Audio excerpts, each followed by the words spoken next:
Hello बेटा।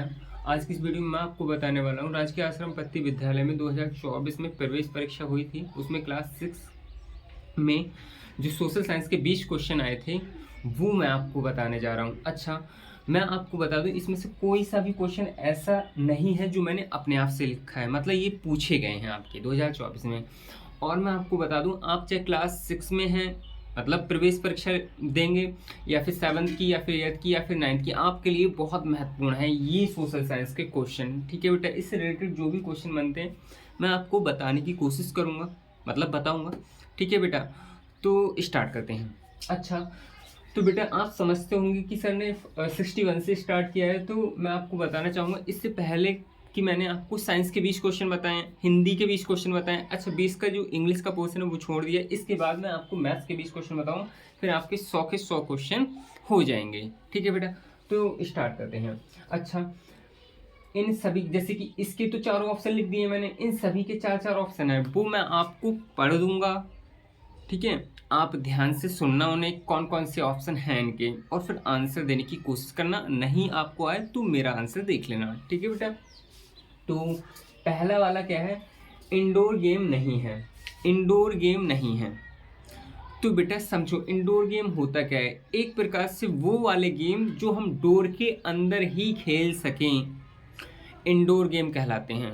क्या मतलब हुआ, वो वाले गेम जो हम डोर के अंदर ही खेल सकें क्या कहलाते हैं, इंडोर गेम कहलाते हैं। तो देखो बेटा, आप शतरंज है डोर के अंदर ही खेल सकते हो, कैरम है डोर के अंदर ही खेल सकते हो, टेनिस जो टेबल टेनिस है ये भी डोर के अंदर ही खेल सकते हो, बट हॉकी के लिए आपको एक फील्ड चाहिए।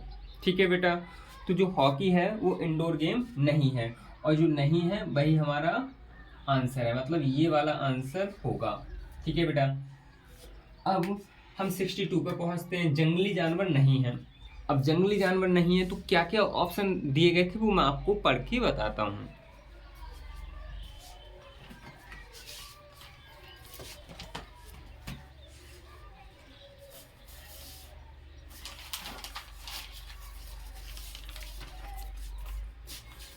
तो देखिए बेटा, इसमें पहला ऑप्शन है भालू, दूसरा है शेर, तीसरा है चीता, चौथा है गाय। तो हम खूब अच्छे से जानते हैं भालू भी जंगल में रहता है, शेर भी जंगल में रहता है, चीता भी जंगल में रहता है, गाय है वो जंगली जानवर नहीं है। ठीक है, तो बेटा इसका जो आंसर हो जाएगा वो क्या हो जाएगा, गाय। अब जो काजीरंगा राष्ट्रीय उद्यान है, मैं आपको बताना चाहूंगा बेटा, जो राष्ट्रीय उद्यान से क्वेश्चन बनते हैं, आप अपनी बुक में जो भी बुक को आप फॉलो करते हो उसमें जो राष्ट्रीय उद्यान है उनमें से एक क्वेश्चन जरूर पूछा जाता है। ठीक है बेटा, तो याद रख लेना। हमारा क्वेश्चन है काजीरंगा राष्ट्रीय उद्यान स्थित है, मतलब किस स्टेट में स्थित है। तो मैं आपको ऑप्शन इसके बताना चाहूंगा। पहला है उत्तर प्रदेश, दूसरा है गुजरात, तीसरा है मध्य प्रदेश, चौथा है असम। तो बेटा इसका जो आंसर हो जाएगा वो हो जाएगा असम। ठीक है, आपका 64 क्वेश्चन है, मानव का प्रथम पालतू पशु है। तो इससे लगभग लगभग सभी बच्चे जानते ही होंगे, मगर फिर भी मैं आपको ऑप्शन पढ़ देता हूँ। तो इसका पहला ऑप्शन है बकरी, दूसरा है गाय, तीसरा है कुत्ता, और चौथा है भेड़। तो बेटा आप जानते ही हो कुत्ता। ठीक है बेटा, रासायनिक खाद नहीं है, मतलब 65 नंबर का जो क्वेश्चन है उसके ऑप्शन में आपको पढ़ देता हूँ। DAP, ठीक है, और पहला है DAP, दूसरा है यूरिया, तीसरा है अमोनियम सल्फेट, चौथा है कंपोस्ट की खाद। तो बेटा इसका आंसर आपको कमेंट में लिखना है। फिर मैं आपको बताना चाहूँगा क्या ऑप्शन है। पहला है DAP, दूसरा है यूरिया, तीसरा है अमोनियम सल्फेट, चौथा है कंपोस्ट की खाद। ठीक है बेटा, आगे बढ़ते हैं। 66 वाला जो क्वेश्चन है वो है मनुष्य है। तो ऑप्शन में आपको बताना चाहूँगा। पहला है शाकाहारी, दूसरा है मांसाहारी, तीसरा है सर्वाहारी, चौथा है इनमें से कोई नहीं। तो मनुष्य बेटा सर्वाहारी है, ठीक है। तो हमारा जो इसका आंसर हो जाएगा वो सर्वाहारी हो जाएगा।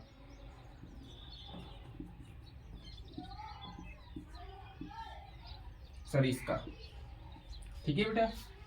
इस वाले का तो आपको बताना है। इग्लू किससे बनता है?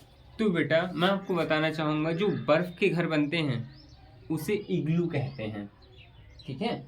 अच्छा देखो इसके ऑप्शन क्या है। पहला है लकड़ी, दूसरा है पत्थर, तीसरा है कंक्रीट, चौथा है बर्फ़। तो आ गया ना बर्फ़, तो बेटा बर्फ़ के घर को इग्लू बोलते हैं, बर्फ़। विलय पदार्थ नहीं है, 68 नंबर।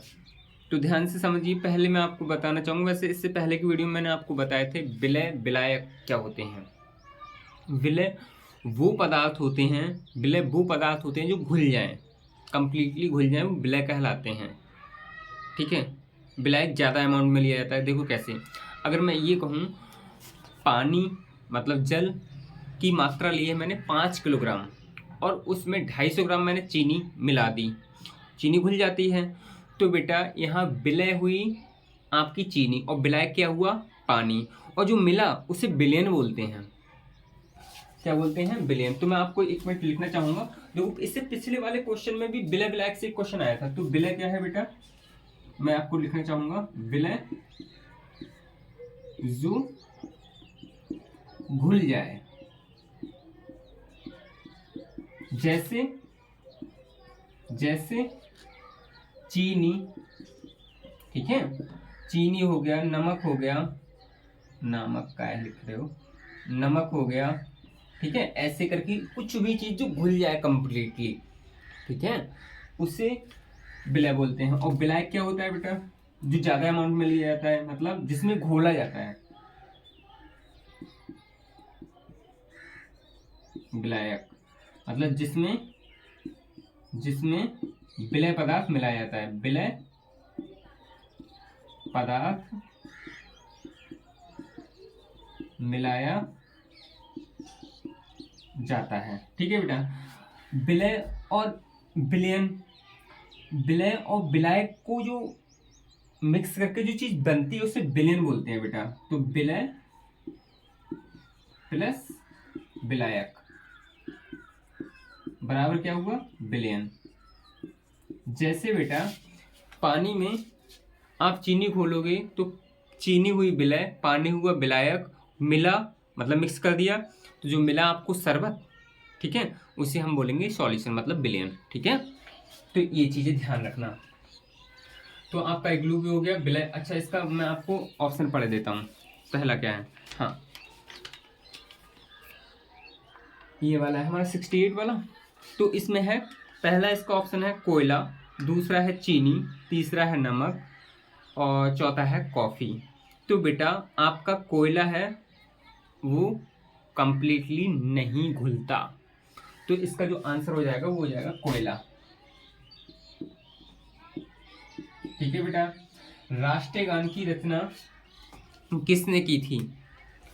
तो बेटा इसके जो ऑप्शन है, पहला है बंकिम चंद्र चटर्जी, दूसरा है रविंद्रनाथ टैगोर, तीसरा है कालिदास और चौथा है वेद व्यास। तो बेटा सभी बच्चे जानते ही हैं रविंद्रनाथ टैगोर, ठीक है बेटा। आगे बढ़ते हैं। पृथ्वी का कितना परसेंट, परसेंट का साइन है बेटा ये लगा हुआ, ठीक है, कितना परसेंट भाग स्थलीय है? स्थल का मतलब हम कहते ना हैं कि पृथ्वी के बहुत बड़े सरफेस पर पानी है, जहाँ पानी नहीं है उसे स्थल बोलते हैं। जैसे मैं ये कहूँ ये मोरी पृथ्वी है, ठीक है, तो इस सरफेस पर पानी नहीं है, बाकी इस पूरे पर है, ठीक है, तो इसे स्थल बोलेंगे और इसे जलीय बोलेंगे। तो हमारा क्या ऑप्शन है, क्या बोल रहे हैं? पृथ्वी का कितने प्रतिशत भाग स्थलीय है? तो ऑप्शन सुनिए, 27%, 28%, 29%, 30%। तो आंसर है इसका बेटा स्थलीय है वो 29% है। कितना? 29%। अच्छा इसका रविंद्रनाथ टैगोर लिख लेना बेटा, ठीक है, मैंने लिखा नहीं है। तो 29% हो गया। अच्छा अगर वही पूछा जाए जलीय भाग कितना है, मतलब पृथ्वी के कितने भाग पर जल है, तो बेटा 100 में से 29 घटाओगे तो कितना बचेगा, 71% पर क्या है, जल है। ठीक है, इन चीजों को मैं थोड़ा मिटा देता हूं, आगे समझो। अभी एक आपका 70 क्वेश्चन हो गए, अब आते हैं 71 पर। तो 71 क्या है, भारत किस महाद्वीप में स्थित है, तो बेटा हम लोग खूब जानते हैं, हम लोग एशिया में स्थित हैं। ठीक है, अच्छा इसको ऑप्शन में आपको सभी बता देता हूँ। पहला है एशिया, दूसरा है अफ्रीका, तीसरा है ऑस्ट्रेलिया और चौथा है यूरोप। तो हम लोग एशिया महाद्वीप में रहते हैं, तो बेटा इसका आंसर हो जाएगा, वो हो जाएगा एशिया इसका। ठीक है, फिर 72 क्वेश्चन है, वो है अपलेंसियन पर्वत किस श्रेणी में है, तो बेटा अपलेंसियन पर्वत किस श्रेणी में स्थित है, वो भी ध्यान से समझ लीजिए आप। आपको चारों ऑप्शन बता रहा हूँ, उत्तरी अमेरिका, यूरोप, एशिया, अफ्रीका। तो आपको बता दूं मैं, उत्तरी अमेरिका में ये स्थित है। ठीक है बेटा, इसका आंसर क्या है, उत्तरी अमेरिका। भारत के दक्षिण में महासागर है। अच्छा बेटा जी, मैं आपको ये 4 क्वेश्चन बताना चाहूंगा इससे रिलेटेड। ठीक है, थोड़ा सा मैं रफ कर लूं, एक सेकंड। तो ये मेरा रफ हो चुका है। तो देखिए बेटा, ये रहा हमारा भारत। ठीक है, भारत के अगर पूरब में जाओगे तो प्रशांत महासागर पड़ता है। ध्यान रखना, यहाँ पूछा है दक्षिण में। ठीक है, दक्षिण में।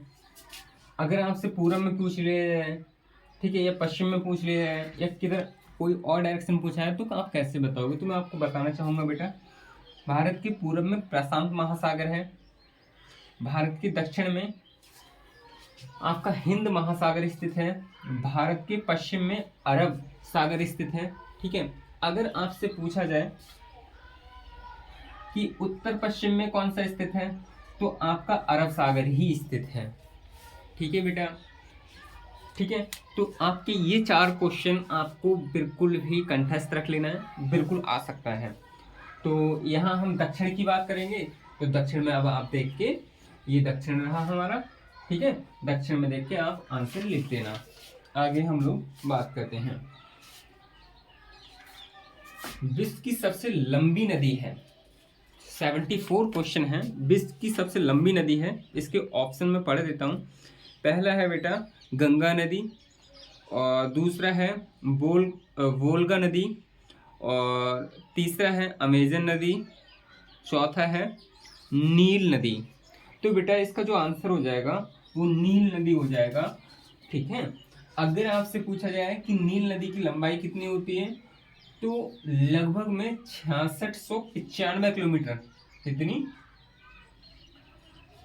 6695 किलोमीटर लगभग में इसकी लंबाई है।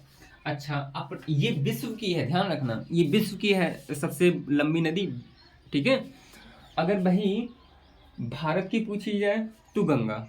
ठीक है, विश्व की पूछी जाए तो नील नदी, जिसकी लंबाई है 6695 किलोमीटर।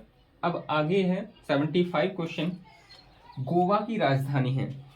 तो बेटा गोवा की राजधानी ऑप्शन में आपको पढ़ देता हूँ। पहला है रायपुर, और दूसरा है गांधीनगर, तीसरा है ईटानगर, और चौथा है पणजी। तो इसका आंसर है बेटा पणजी। ठीक है, तो ये आपके 75 क्वेश्चन हो गए। अब हम आते हैं क्षेत्र वाला क्वेश्चन पर। हमसे कह रहा है थार के मरुस्थल का विस्तार किस राज्य में है, तो बेटा इसका ऑप्शन है कर्नाटक, दूसरा है असम, तीसरा है केरल, चौथा है राजस्थान। तो बेटा इसका आंसर हो जाएगा, वो हो जाएगा राजस्थान। ठीक है, इसका हो जाएगा राजस्थान। 77 है खजूर, बबूल, कीकर आदि हैं। तो ये 77 क्वेश्चन नंबर था। इसके जो ऑप्शन हैं वो मैं आपको बता देता हूँ, आंसर आपको लिखना है। पहला है सदाबहार वन, दूसरा है मरुस्थलीय वन, तीसरा है डेल्टाई वन, चौथा है पतझड़ वन। ठीक है, तो इसका आंसर आपको लिखना है। फिर मैं एक बार बता देता हूँ, पहला है सदाबहार वन, दूसरा है मरुस्थलीय वन, तीसरा है डेल्टाई वन, चौथा है पतझड़ वन। ठीक है, और 78 वाला जो क्वेश्चन है वो कह रहा है भारतीय संविधान लागू हुआ था, तो कब लागू हुआ था?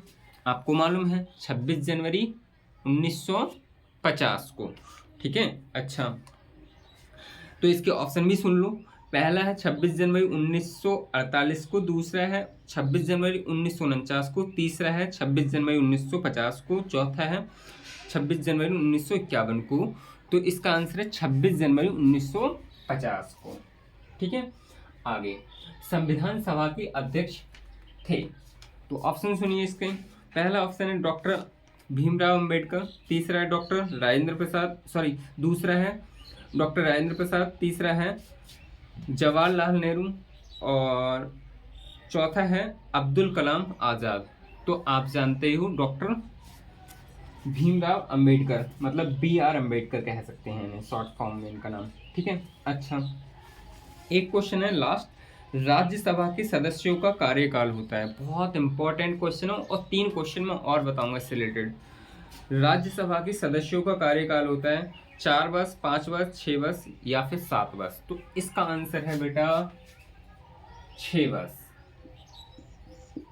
ठीक है, अब अगर पूछा जाए तुमसे, ये तो राज्यसभा हो गया, अगर तुमसे पूछा जाए लोकसभा, तो लोकसभा के ये तो हो गया 6 वर्ष। ठीक है, लोकसभा के लिए जो कार्यकाल होता है वो होता है 5 वर्ष, और एक होता है हमारा विधानसभा, जो विधानसभा जिससे मुख्यमंत्री वगैरह चुने जाते हैं, विधायकों से मतलब ये सांसद होते हैं। तो देखो बेटा, इसका भी आपका 5 वर्ष होता है। तो ये सभी क्वेश्चन आप बहुत अच्छे से तैयार कर लीजिए, इससे रिलेटेड क्वेश्चन तैयार कर लीजिए। तो मैं आपको फिर बोलना चाहूँगा बेटा, इसमें ऐसा कोई क्वेश्चन नहीं था जो मैंने अपने पास से लिखा था। ठीक है बेटा, अगले की जो वीडियो है उसमें हम आपको जो मैथ्स का पोर्शन आया था वो बताने वाले हैं। ठीक है बेटा, अगर आपको लगा हो कि मास्टर ने आपके लिए कुछ मेहनत की हो तो आप लाइक कर सकते हो, चैनल को सब्सक्राइब कर सकते हो, और जो भी आपको लगा हो उसमें उसे कमेंट में लिख के हमें बता सकते हो। Thank you.